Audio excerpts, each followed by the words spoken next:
Rebonsoir à tous, chers youtubeurs, chers amoureux de la lecture et les autres, bien sûr tout le monde.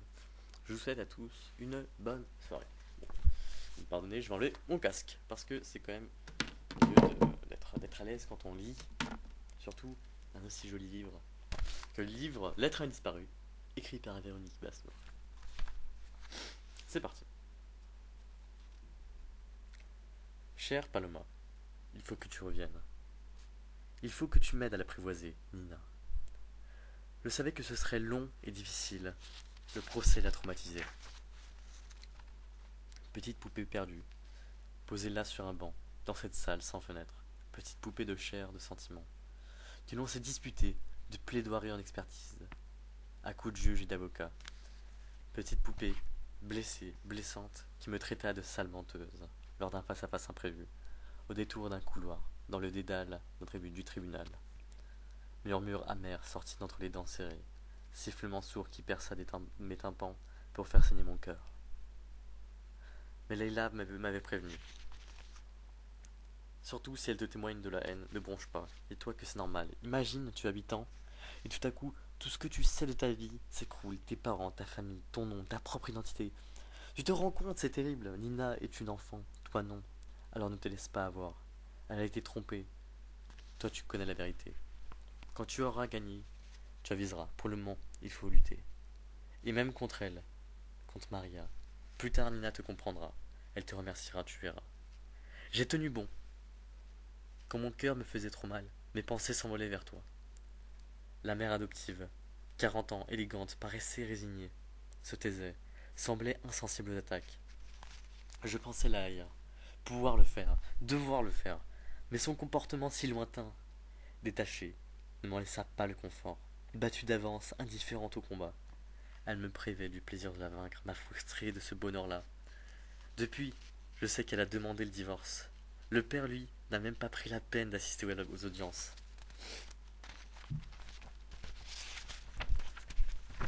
N'a pas pris la peine d'assister aux audiences. Trop de publicité.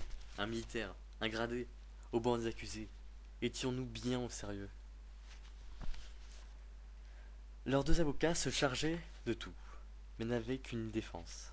Nous traiter d'affabulateurs, de fous, voleurs d'enfants. Nous, nos preuves ont fait le reste. Actes de naissance, photographies, témoignages, tests sanguins. Elles étaient convaincantes. Maintenant que tout est fini, que Nina vit chez nous, je m'aperçois combien ce procès m'a miné.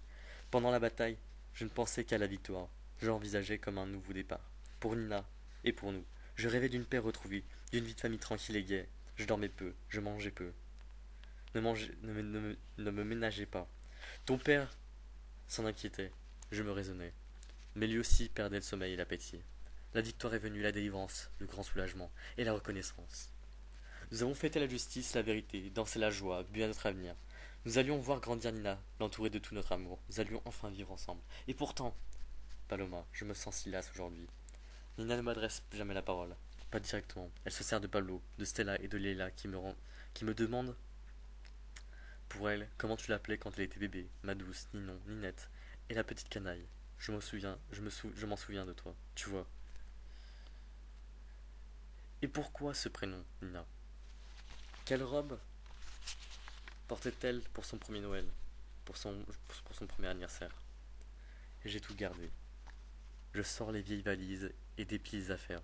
Nina vérifie tout, cherche ses souvenirs, les plus lointains, les plus abstraits, ce qui demeure enfoui au plus profond d'elle, des sensations fugaces, des éclats de lumière. Moi, j'essaie d'oublier. Perdre un instant de mémoire encombrante, ces fragments de passé qui s'imposent à moi tout à coup, me soustrayant de force à la réalité, me faisant somnambule, absente. Tu ne m'as jamais tant manqué. Aide-moi, je t'en supplie, petite Paloma. Brisé par le combat, je n'ai pas su prendre le bon chemin. Celui de ce nouveau départ, de la paix retrouvée. La victoire m'est amère et je n'ai plus le goût à rien. Cette lettre est un appel, à ta sagesse, à ton courage, pour qu'il me vienne en aide, un appel à moi-même.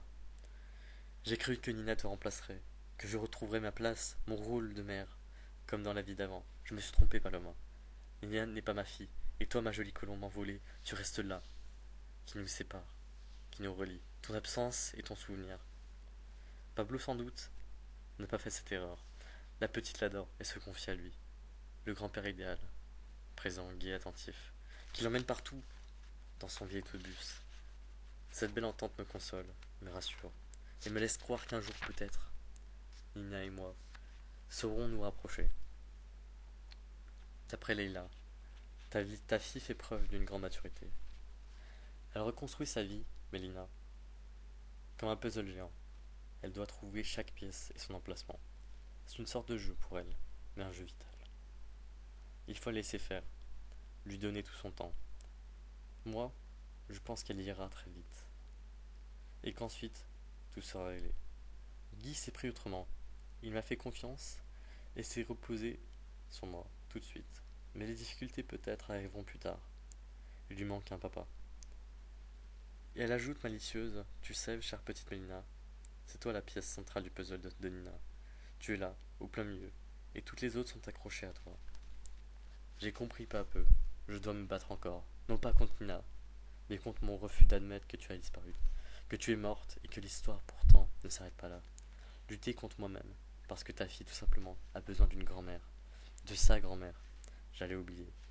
Rosita et Louis attendent un heureux événement. Je suis ravi. Et je crois que Nina aussi, qui s'interroge beaucoup sur les choses de la vie. Je t'embrasse fort, maman. C'est ainsi que se termine cette septième lettre. C'est- On est un peu perplexe à la fin de cette lettre. Donc dites ce que vous pensez à la fin de... Dès que cette vidéo sera finie, vous mettrez un commentaire, un pouce vert ou un pouce rouge. Bon, j'espère que ce sera plutôt des pouces verts. Voilà. Donc je vous fais de gros bisous. Voilà. N'hésitez pas à revoir les anciennes vidéos, à mettre des pouces verts, à commenter, à la partager, aussi bien sur les forums qui sont dédiés à la lecture, aussi bien par exemple sur Facebook. Par exemple, si vous avez des amis qui aiment bien ce genre de livre, vous pouvez tout partager. Cette vidéo est libre de droit. Et je vous laisse carte blanche pour partager tout ça. Donc je vous dis à la prochaine et à la 8e vidéo. Ciao.